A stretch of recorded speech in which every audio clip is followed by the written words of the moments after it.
Welcome to Beyond the Smile. I'm your host, Dr. Layla Haishaw, founder and CEO of the nonprofit Diversity in Dentistry Mentorships Incorporated. In this podcast, our Huddle, we bring together successful dentists of color to encourage, empower, and educate our mentees to be competitive candidates to successfully get in, get through, and thrive beyond dental school. Are you ready to be inspired into action? Then you're in the right place. Let's huddle up.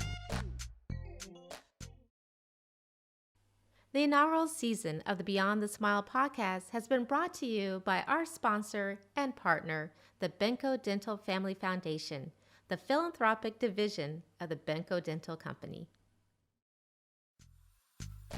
Dr. Gabriela Lagreca is a diplomat of the American Board of Prosthodontics, a fellow of the American College of Prosthodontists, and assistant professor in the postgraduate Department of Prosthodontics at Tufts University School of Dental Medicine. She obtained her dental degree at the Central University of Venezuela, then pursued Tufts University School of Dental Medicine's implant fellowship at the Oral and Maxillofacial Surgery Department, followed by the Advanced Graduate Education Program in Prosthodontics. Currently, Dr. Lagreca is the Director of Faculty Education, where she leads faculty onboarding, training, and development efforts by the Office of Academic Affairs. Additionally, she is the co-director of the Dental Education Learning and Teaching Academy, DELTA, Fellowship and Mini-residency at Tufts School of Dental Medicine. And she's also a founding director of the International Dentist Bootcamp, a program recognized by the Provost Office Mini-Grants for global engagement. Let's huddle up. I'm Dr. Layla Haishaw, founder of Diversity in Dentistry Mentorships, and I'm so glad to be here again, just delighted to have you here to introduce you to one of my dear friends and colleagues, Dr. Gabriela Lagreca. She is an educator, a podcaster with the International Dentist. She is an entrepreneur. She is most importantly a mentor, and that is what's been the bind that's connected us, because we just truly understand how important and the value of mentorship is. So welcome to the show. Thank you so much for joining us this evening. Thank you so much for having me and being patient. I know that we always talk about this, how technology, it's wonderful when it works, but we also have to be prepared. And when things don't go the way we want, like just like mentorship, right? So just exactly. Well, you're right. And we're going to talk a lot about mentorship. When I spoke earlier in the introduction, I remember when we met, we were at the international, sorry, I have your podcast on my mind, the American Dental Association Institute for Diversity and Leadership. We were in Chicago on a cold December month. And when I got to meet you, we really just had the conversation about what really our calling is to guide others and help them along their journey into dentistry. And even though our audiences are slightly different, there is an overlap. There definitely is an overlap. And you are doing so much just to kind of shine that light, give them an easier path from experiences that you had. So I would love for you to kind of share more of that. But first, if you can give us a little background, you especially when you got your dental degree in Venezuela, what brought you to Tufts University and that whole path. I'll try to summarize that in a couple of minutes. I became a lot more efficient on telling my story with fewer words, but long story short, being in the US for about 12 years now. And I like to mention the time because just to put in perspective the story I'm about to tell us, certain things in life happen very quickly. And the beginning of my story here happened very, very quick. I came with the intention of initially study English and ended up resulting into exploring due to mentorship and the power of good mentorship. I ended up staying for a fellowship and then applying for residency. So that was my initial path. And I came to Boston with a short intention of staying a few months, which ended up turning into all of these years. And I don't regret a second because I think it was that powerful mentorship that I received at the beginning that helped me carry on during those first years. So I came with the intention, I came and ended up doing an implant fellowship and I trained at Tufts. And then I also continued my progression to my prosthodontic specialty. I became board certified and shortly after started working as a faculty member. So I've been living through the experience of being a mentee for many years as someone that went through a 5-year dental school in Venezuela then working for 2 years before coming here. But in those 2 years, I worked in a practice where the figure of mentorship was pretty strong. I was the junior faculty joining in as an associate. So I was always under the umbrella and the care and protection of good mentors. And then I came here and I continued to be that same path. So it was very natural to me to flow into academia, as both of my parents are educators and no dentists. So I'm the first generation dentist in my family. So I have a lot of things to discover, to unravel about the profession, in a different country, about immigration, because although both of my parents were immigrants and arrived to Venezuela from their home countries, I did not live that experience myself. And they were really careful on not transmitting a lot of the fears of an immigrant to me. So I came here as a white canvas, looking in to learn and embrace all of these things I was being exposed to.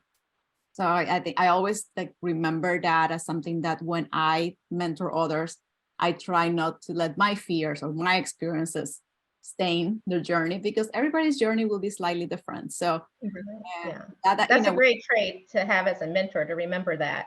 Yeah, but it's very difficult sometimes to separate, especially when there is an emotion attached to how we feel about certain things, especially situations that could be traumatic. And leaving your home country alone and then being the first person in your family actually immigrating is also not easy. So I was the first of all my cousins, siblings leaving making that early decision in my career, in my life, that ended up being a life decision now after all these years. So that's really the sum. I've been now for all that time, but as a resident initially for 4 years and then became a faculty 8 years ago. Oh, wow. And you've done so much in those 8 years. Well, I can imagine the courage and of, like you mentioned, a lot of fear as well. You're coming into a new country and you did it alone. Was there any family here in the States? Not at all. Oh, wow. Really? I only knew one person, like a friend of my dad who went to school with him that was in Miami. That was like my emergency contact at the school.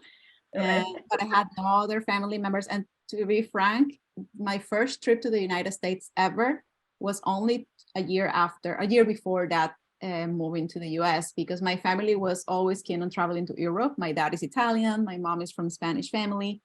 So every vacation we had, we just went to Europe. It was never an appealing touristic destination to come to the US. I never went to Disney until a very older age. So I discovered Boston for the first time. I discovered all of these things by myself because my parents really have no interest on exploring the American culture as much. Yeah. So I did all of Well, when I was reading your story, I haven't shared this with you, but my father was a prosthodontist as well. He did his training, his residency at UMKC in Kansas City, where I did my dental school training. And he got his dental degree in University of Tehran in Iran. But when he came to Kansas City, that's where he met my mom. And they got married, but I was, went there, the whole thing.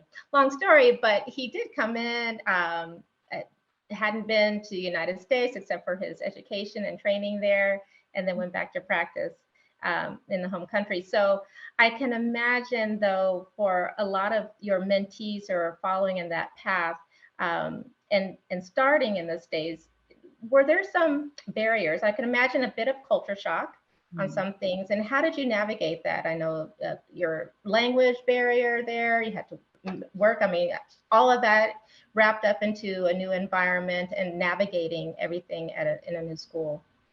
But that's actually a great question. And I reflect on that a lot, as in my innocence at that point, I did not realize all of the changes that I was facing and all of the challenges that were ahead of me when this decision was made. So from language, of course, but putting it in perspective, a lot of dental schools in other countries still teaching dentistry in English, or there are certain elements of dentistry in English. So I can imagine coming over without family, without really any friends here in the States, navigating a whole new environment in the academic institution, and also just even a new language, new culture, maybe even some culture shock. Were there barriers that you had to overcome as you got adjusted into your transition in the States? Indeed, they were. And I think probably my first cultural shock, to put it in perspective, dental school in Latin America, in most countries in Latin America, it's composed 90% by females. So my first cultural shock was coming to a dental environment, a dental profession, not even mine a dental school, but an entire dental profession that was male dominated. A lot of male faculty. That was initially pretty shocking, surprising, and that was, to begin with, something that made me realize, well, there are a lot of different things in here. Also, the length of dental school, the dental school here is 4 years versus in Venezuela, where it's 5, and other countries that I was used to was 6 years. So seeing and feeling that because people here go through college, they are a little bit older and more seasoned when they get into dental school. They're more mature. So that was a cultural shock too, because a lot of the residents, my co-residents in the program, we were younger sometimes than the dental students. So oh my goodness, yeah. That was really something that actually spoke to me. Initially, I thought that, wow, dental school here, yes, it's 4 years, but if you add it with college and everything prior, it's probably longer. But at the same time, there is a value on that, because I felt like a lot of dental students were extremely mature. They have worked into so many other areas before. They had developed themselves personally and professionally to be competitive for dental school. So I felt truly that it was a luxury and a gift to be able to go into dental school here in many of those aspects. And so those were probably the initial first impressions. Then, going into the little details and barriers. Language, not only on the communicational English, which I felt I was always comfortable with, at least after I learned English, but the technical English. In some countries, people learn the dental terminology in English. We learned it in Spanish. We were actually banned to be using a different language other than Spanish. So it was that learning curve, which was rather steep. And how do you ensure you don't look silly or stupid, or you still look like a dentist when you don't know how to say handpiece or explorer, right? So right. Look at you like, how come you don't know how to say these things? But you know it, right? Yeah. Getting a lot of those looks, and the pressure of like still trying to perform in front of a patient when you're still unable to necessarily express correctly what you're trying to communicate. So all of those were definitely barriers, leaving aside the cultural elements of the American culture overall and all of those pieces. So I feel empathy for a lot of international people, international dentists who like me came over, because I didn't even know how to look things on a website. I was not familiar with a curriculum being on a website or any of those things, because everything is fair. It was at the time that I went to dental school, I had to make photocopies of all my classes. So there was not a learning management system or anything like that. And maybe here 40 years ago, 30 years ago was like that too. But we were in undeveloped countries. So that's still our reality until today. I see. A lot of contrast. Well, yeah, and definitely, and that's just speaking of being in dental school, but I imagine navigating, even coming to, there wasn't the International Dentist podcast that would walk you hand by hand through it. and so that probably that sense of community must have been very much needed. Was there anything at the school to help you to connect with other international students, just to have that, where you could just have a moment to kind of connect and share the issues that were bringing you, making it difficult at times? Probably the biggest asset I got was the fact that because Tufts is a dental school that receives a lot of international students in postgraduate, I will say 60% of the other residents were also internationals. So that helped so much, because we already had a sense of community where we all felt a sense of belonging on each other. We didn't necessarily belong to the institution or to the country, but we all share our cultural nuances, and we had that common place. Therefore, we really bond as a group. We did a lot of activities as a group, and you could tell there was the international group and the American train group a little bit separated. We'll have some overlaps here and there, but I think that helped all of us to, just facing the little things, the everyday things. And a funny story was that there were a lot of Europeans, Italians in the group, and they will complain about, how is it that we only have 45 minutes of lunch? And we have classes over lunch. How do they want us to have digestion? So these are the type of problems, right? Yeah, that's so funny. how do they want me to type? Because I'm just learning how to actually come to a class with a computer. I was still taking paper notes. So I ended up like, Yeah. how is the people typing and listen and paying attention to class at the same time? So each one of us Yeah. had their own things depending on our own backgrounds, but it helped a Yeah. lot again that Tufts was very international, very welcoming with the international community, and Oh, Boston that's as great. a city was as well Mhm. very international. So I think that Oh, all I'm helped. sure that would make a difference. Yeah, yeah. And I mean, just having each other is just like with any group, is that shared lived experiences that you can lean on one another for. But one thing I know is common is mentorship. And I really loved, you had this great post on your Instagram, and definitely will link your LinkedIn and Instagram in the description notes. But you shared the 5 big mistakes of mentorship relationships, which were so eye-opening, and I even have taken some of them and implemented it with my mentoring program. But I guess we should start with why you feel mentorship is matters and why it's so important. Well, I always like to make the analogy of a lantern. So I feel like you bring the light. The light is you. The I mentor love just that too. helps you illuminate Mhm. the path and the correct. Illuminate the path. All right. Oh, we're so much alike. Yes. So that's kind of like how I feel. So I feel a mentor at the right time, at the right moment of your life can really help you seeing opportunities that might be ahead of you that you might not be Mhm. seeing just for not being looking at the right place.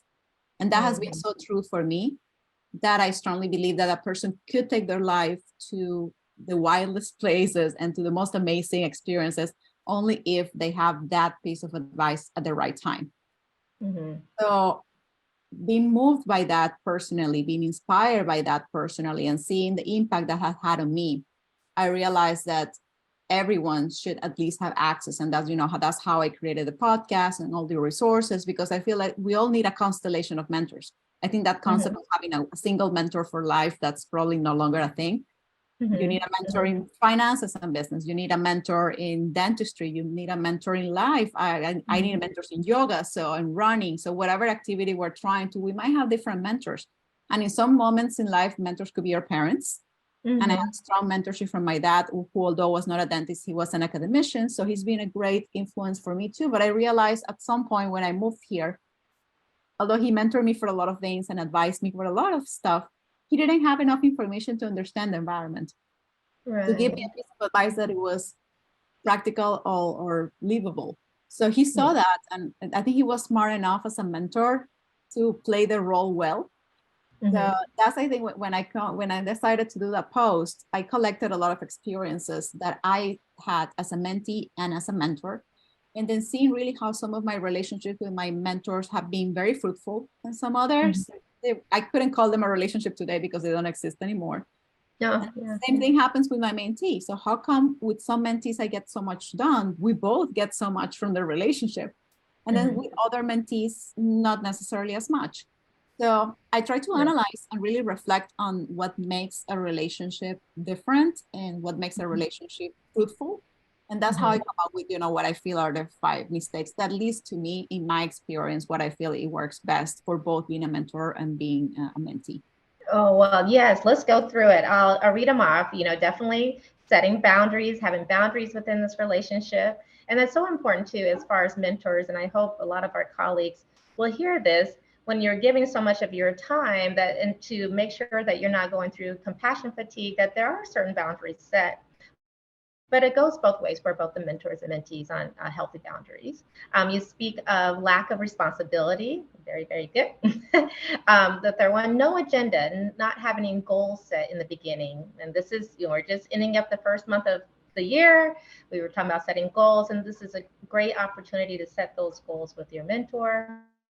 Not taking feedback. That's a big one. Because again, you're wanting to offer it, but sometimes they don't always accept it. But there's a reason why that feedback is given, and constructively. And Mm. lastly, you speak of staying in your comfort zone. All great things. So, do you mind just going through those with us? We'll start Absolutely. with boundaries. And I'll use some examples, and of course, there are life examples too. I think that to the boundaries, that it speaks to both, to the mentor and the Mhm. mentee, as you mentioned. Uh, when we engage into mentorship relationships, it's because we all enjoy giving, we enjoy sharing, but there is also a give and take, right? So I feel everybody should gain something out of their relationship. Like nobody goes into a relationship just to lose, whether it's that you want to gain as a mentee, that you want to get experience on something specific. Maybe as a mentor, you want to gain insights of what the other party that you're working with is thinking. Perhaps if you want to develop your podcast better, understanding the needs of the community you're serving will help you, right? So it's not always a selfish thing, the want, but I think the want is very important because it helps setting healthy boundaries. Setting healthy boundaries includes, emailing at appropriate times and contacting people in the ways that people want to be contacted. So something that I generally do when I have my first meeting with my mentees is set up how we're going to communicate. Okay. We're going to communicate via email. We're going to communicate via text. I know that in some countries people use WhatsApp. So is it okay to send Instagram messages? Like try to set up what the ground rules are going to be for the relationship. And they also set clear boundaries because nobody likes to feel taken advantage of or from. So I think having that conversation initially really helped very much to open up a clear and healthy relationship overall. Definitely healthy, and to avoid any resentment too, because if those boundaries aren't set and then it's coming in, then you can start to feel like, why would you do that? But it's just, we weren't clear, we weren't kind about setting those boundaries to help their relationship. Awesome. Talk to us about lack of responsibility. My favorite. Well, no, I was probably goal setting, and it's probably my closest favorite, but I feel a lot of people fail in their responsibility piece. And part of that is maybe not having clear what the relationship is about. But if you said, I'll call you that day, or if you say, I'll email you that day, if you say, I will follow up, well, email follow up. Yeah. If you don't intend to do it, just don't say so. So I feel that it's one of those things that nobody's forcing you into a relationship of this kind, and nobody has to do this. This has to be a choice, and it has to be a daily choice, just like any other relationships. So sticking to the commitments and also respecting people's time and being prepared for the time you're going to meet is something that shows responsibility, appreciation, and respect with your mentors. And this, I guess, goes directly to the mentee, right? So the mentee should take as much responsibility as possible. And then same thing around, if you feel that you, in a way, just take the weight off the shoulders of the mentor whenever you can. If a mentor said they're going to do something, you follow up if they haven't done it, because most likely they're busy. It's not that they don't want to do it. They just might have forgotten. So just stay responsible and stay committed to whatever you promise that you will deliver. As I believe that's very important to maintain the relationship healthy, but also to move forward with the goals. Absolutely. Absolutely. Thank you. So yes, we were speaking about goals and agendas. So what happens when you don't have those set? Then it's like going somewhere without a map. So you get something by miracle. Exactly. Here, where am I? So just hoping and wishing. I'm telling you, it's so common, and you probably have seen it a lot. I want you to be my mentor. I'm like, okay, what do you want to learn about? I just want you to be my mentor. I'm like, it just doesn't happen that way. Mentorship has to be purposeful. And identifying that purpose is very important. And again, maybe if they tell me, I want you to be my mentor in clinical research, I'll say, maybe I'm not the best person for you. So I'll connect you with somebody that you'll find somebody, right? Yeah. So I think identifying what is it that you want to learn is very important. And that's the first step. The mentee should be coming with an idea of what they want to learn. Basically, what is the skill set they want to bridge? Even if they don't know the details, they don't need to know the details. They need to have an idea of what is that area that they want to work on. Because the mentor might be able to be the one helping, or at least redirecting you to someone else. So that it's in regards to goals. So goals have to be clear. And I kind of like to put expiration dates. I think relationships that last forever, like especially these type of relationships, cannot last forever unless that both parties want to carry on forever. But you cannot have a goal open forever, right? I want to lose 30 pounds, or I want to get into dental school. All of these things have to have a deadline. If you don't have a deadline attached to your goal, chances are that it's just not going to happen. So same thing, healthy with the relationship. Once you achieve the goal, then do we continue with the relationship? Maybe we part ways. All of those things are fine. But if there is no goal, there is no opportunity to part ways if things are not working. Yeah, I love it. Opportunity to revisit. And I think that's quite handy with the agenda. I'm personally a person of agenda, so I like to know if I'm going to a meeting, what I'm going to that meeting for. So I said, this is another thing that I say at the beginning of my mentor relationships. I tell my mentee, you should keep an agenda. So And at the end of the session, I will recap. Whether we meet for 1 hour, for 2 hours, for 30 minutes, we always recap. Okay, what are the action items? So we always go on action items. Dr. Lagreca, this, the mentee, this, that. So everybody has responsibilities. And then when the link is sent to the next gather, if we have a date or if there is a follow-up email, the agenda the items are listed, and it helps both of us to stay accountable. So I strongly suggest to all of my faculty I work with right now as Director of Faculty Education at Tufts, I always suggest faculty, whenever they engage into the relationship with the students, have them keep an agenda, like be specific about what they want from the relationship. And you can have other spaces for other sorts of relationships, but if you want this to be fruitful, it's better to stick to both a plan and an agenda. That's my personal opinion. I don't know if it's very valuable advice. I mean, we in our handbook have like a log, but we really do need to implement having that agenda, because I also think that's great to kind of look back and reflect back on what have you discussed, have we met that goal, is it time to stretch it a little bit more, definitely to have that reference. So I love it. Your mentees are so lucky to have you. And as we were talking about having mentors at different stages, even us as dentists, I have my mentors now in this phase of my life after practicing for 23 years of doing the nonprofit. This was all new. I didn't know how to write grants, so I reached out and I said, okay, this is what specifically I need help with, and that's how things move along. So just for all our colleagues out there too, we're always there, still learning. On the fourth one, we talked about not taking feedback. I imagine you're describing constructive feedback. I think that's a tough one for some people, and there might be cultural elements associated with feedback receiving and feedback given as well. You need to be, first of all, in a culture that is feedback supportive, and you also have to set the grounds of what that feedback will be like. So I do understand that this might not resonate with everybody, as feedback is something that, believe it or not, is cultural. The way how to give and receive feedback is cultural, and there are other elements like gender. So in some spaces, it's not okay to give or receive feedback. But speaking on an academic environment, speaking on a professional growth space in which there is an understanding that the mentor wants the best for you or has your best interest ahead, if somebody gives you some piece of feedback that is constructive, I think the first reaction should be listening to it. You don't have to necessarily accept, but even if your choice is not to accept, because you probably have been in that situation too. I have mentors that told me things that did not resonate with me at the moment. And then I went home and I thought about it. And speaking of being a mentor actually helps you being a better mentee. I reflect back on what I received. And maybe the me of 10 years ago will have just take it and say yes, and maybe just try to force it. But nowadays, if I feel that that truly is not for me, like if there is no way, after I reflected, after I thought about it, after I spoke with someone that I trust very much, which is something that I use a lot now to bounce ideas with someone that knows me very. Like, do you know, I received this feedback, what do you think? Where do you see that? So I try to kind of like get that confirmation. If it's really off, I come back to the person, honestly, I see where you're coming from. I understand your feedback. I just don't get to see it yet. Can you help me see it? That's great. Can you provide me examples? So I engage into a conversation. I actually appreciate when my mentees do that with me.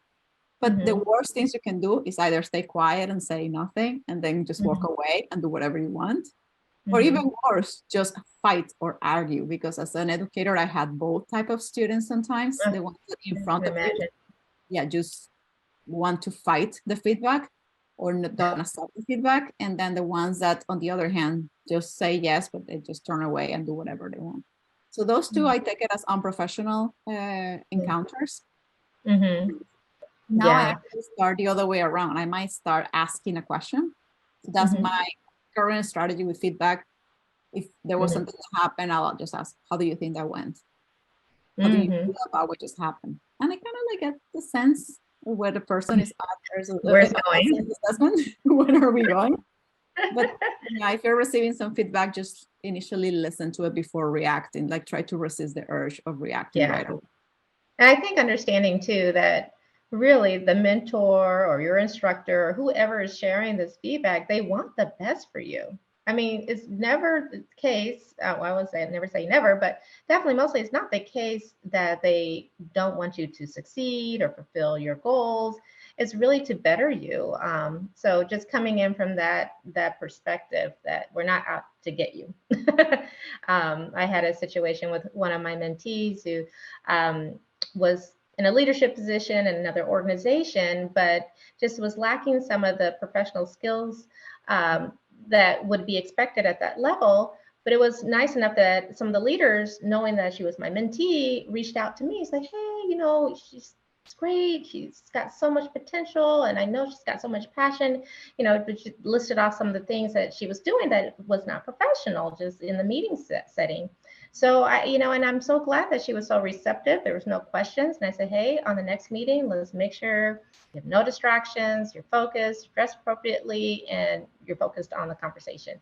And it went great, and that's going to be something that hopefully she'll take with her in the future as well as she develops and progresses along.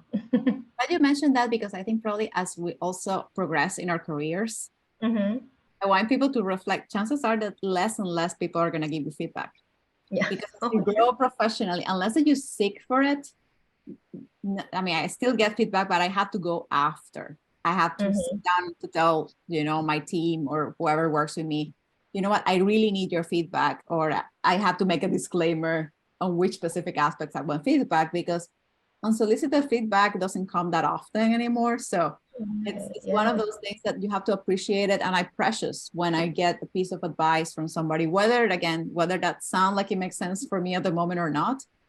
I try to really listen and reflect to it. So I'm glad that her response when you approached her was good, because you probably made a transformation in her career without her even knowing yet.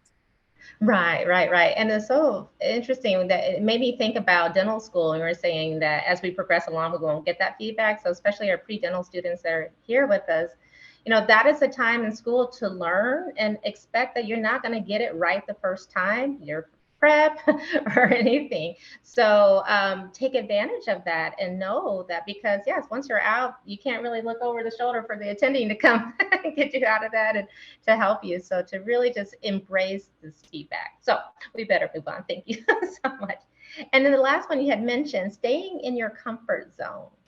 So imagine that's like not stretching yourself. Well, I mean, comfort zone is really nice and comfy. So of course, it's one of those things that nobody wants to be uncomfortable. Nobody wants to go through the hard work necessarily of changing. And that happens a lot. And I don't know how many pre-dentals have had the experience of applying to programs and needing to reapply because they probably didn't get in the first time. Right. So staying in your comfort zone will be reapplying the following year without doing anything different. Happens to international dentists frequently. And that it links to the other things, maybe not seeking feedback, not trying to work on the areas that you need to develop and identify what are some of those blind spots that you don't know about you. And many times it's just understanding that certain things take time. And I notice a lot of people are impatient about that, especially nowadays. We're so used to have things just at the touch of our fingertips. So telling somebody, maybe you just need to try harder, or maybe you have to do more of this or more of that, they might circle back to you again. I don't know, but okay, I understand whether it's a faster way. Is it a better way? Like they're trying to always try, what's the shortcut, right? What's the shortcut? As a prosthodontist, I'm telling you, people want me to hear all the time, okay, and I understand this is a process, but what's the real way? What's the shortcut? How people do it in practice? I'm like, we do it just like this in practice. So for things that require a lot of steps. So life is no different. So I think just no change or transformation happen in your comfort zone. So if there is something you truly wish to achieve with your whole heart and with your entire power, you just need to give it all. And give it all does represent to get out of your comfort zone. And it might not be as dramatic as Gabriela leaving her country alone without family. Like you don't have to do all of that necessarily. But in whatever your comfort zone is, because I know that circle might be wider or smaller for different people, try to always step at the outer border.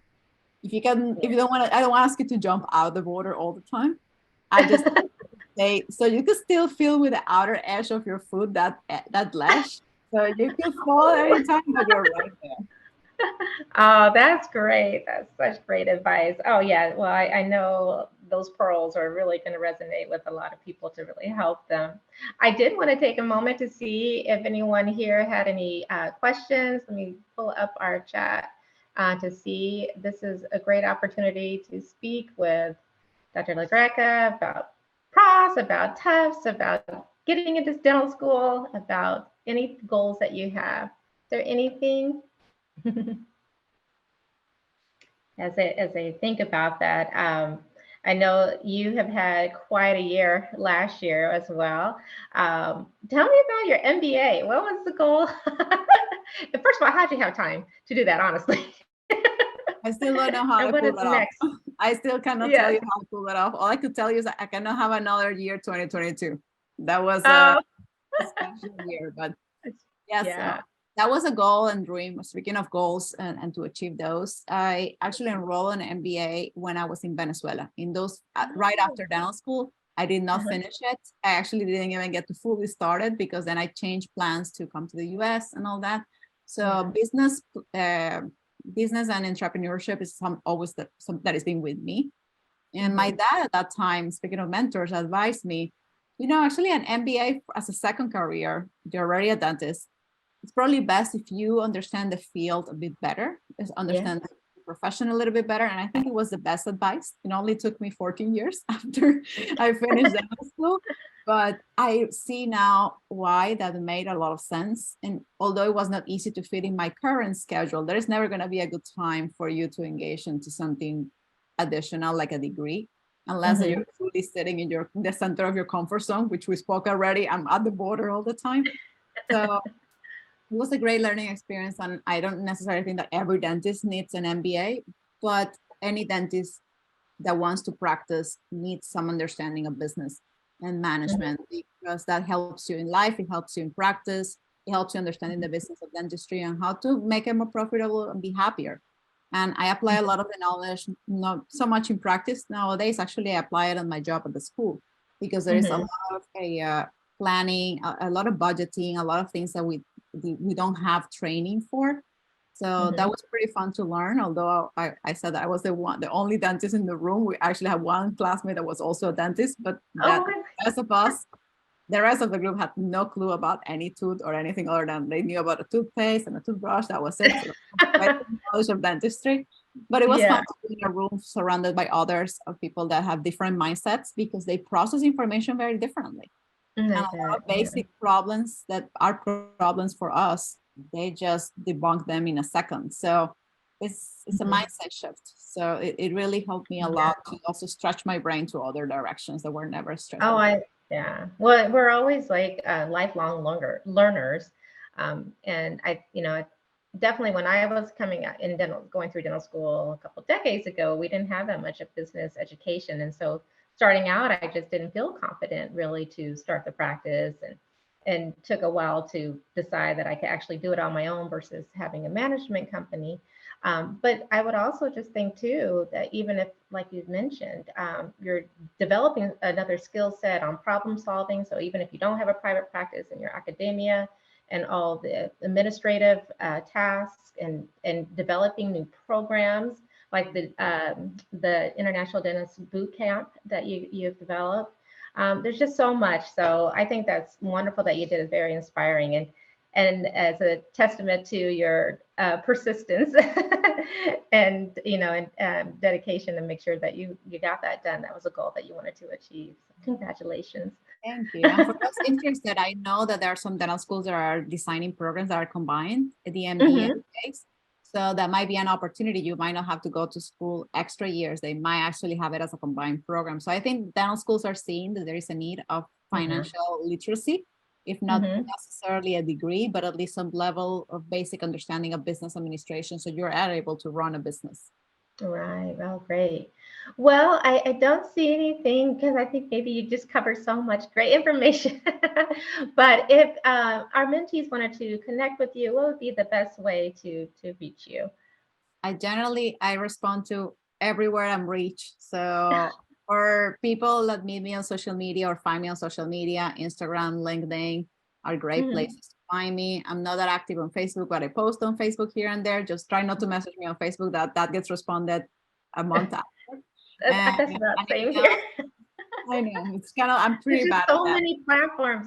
We have to, in some, when we talk about boundaries, we have to set boundaries within ourselves, on ourselves. Yeah, I just broke all my boundaries, just email everywhere. Email everything. My email at Tufts is also great. So either my email at Tufts that I send you the contact or my website too. I have a website called internationaldentist.com. So via website, that's always a great place to reach me out to. Oh, this has been wonderful. Well, any last words or advice that you would want to share with our pre-dental students on this journey? It's all worth it. And even in some moments when you wake up and say, why is it that I'm really doing all this? Yeah. Believe me, when people are passionate about dentistry, just like us, because we continue to be fed by the profession. We continue to be fed by the future of the profession, and the future of the profession is you. So we need you. We need you to drive transformation. We need you to make a change. We need you to really be the face that our patients need of tomorrow. And we cannot understand the patient of tomorrow, but you can. So, oh, that's great. Yes, thank you so, so much. I just wanted to share with our attendees, and I can give out I can do it now since no, I'll have you email me back for the code, but DAT Bootcamp is offering $70 off of their DAT Plus Pro program membership.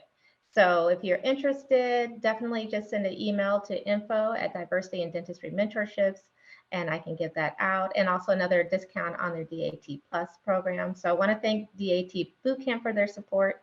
And I also wanted to thank Benco Family Foundation, who has been sponsoring our inaugural season here at Beyond the Smile. We're just so, so grateful. We can't really do all this without the support of dental companies and organizations such as theirs. And again, just want to thank you, Dr. Lagreca, for just sharing your time, your passion, your energy, and just everything just to help our mentees succeed in dentistry, get in dental school, through dental school, and beyond, just to thrive. So I wish you all well. And don't forget, we did it, so can you. Thank you so much. thank you for having me. Thank you for joining us on another episode of Beyond the Smile. If you need a dental mentor, or you would like to be a mentor, or even if you would like to support our mission to strengthen the diversity pathway from middle school to dental school, please visit our website for more information at diversityindentistry.org. Please share this episode, subscribe to our podcast, and together we can raise the next generation of diverse leaders in dentistry. We did it, so can you.